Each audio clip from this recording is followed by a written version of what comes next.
At the Risk Patani Club, nothing gets in the way of skating, not even an insurgency.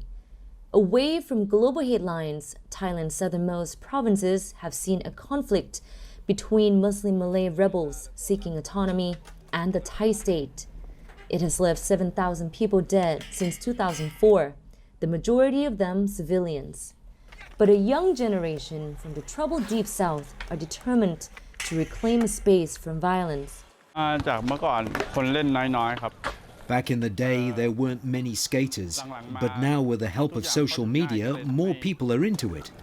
มีคนมากขึ้น Patani isn't as scary as the media portrays it all these years. Most people who have come here to visit want to come back. Thailand colonized the Muslim-majority Deep South in 1902. Insurgency against rule by the Buddhist Thai state has flared sporadically since the late 1950s. But it is not a war over religion. Instead, Malay Muslim locals accuse Thai governments of forced assimilation, of crushing unique language and culture, denying them a political voice, and carrying out abuses under the guise of fighting insurgency. Pattani, Yala, and Narathiwat provinces bordering Malaysia and parts of Songkhla have been under martial law for 17 years.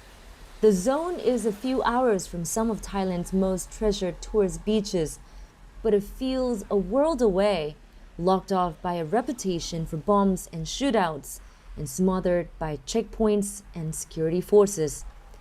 Peace talks have drifted for years, and that has left the area stalked by fear of the men with guns. But the violence is low to a historic low due to a ceasefire called by the main rebel group during the coronavirus. The economy has picked up with the improving security, allowing cafes and galleries to flourish and public events to be held in safety. At this college-organized marathon, students say they want to banish the reputation of their home as a no-go zone. I want outsiders to experience Pattani for themselves to find that it's not as dangerous as they think. If you live in the southern provinces, you find that security has been part of life for so long that it's becoming normal. But the violence does persist. A suspected insurgent was shot and killed by rangers just a few days ago after bomb attacks in Narathiwat. But at this first craft beer bar in the Deep South, owner Wasan says society is increasingly liberal and affluent after years of economic stagnation. ปัตตานีเนี่ยเป็นเมืองที่เปิดมาก Patani is very open, be they Muslims, Buddhists or Christians, have long lived together in harmony. There's enough space for everyone to practice what they want, as long as we respect and love each other.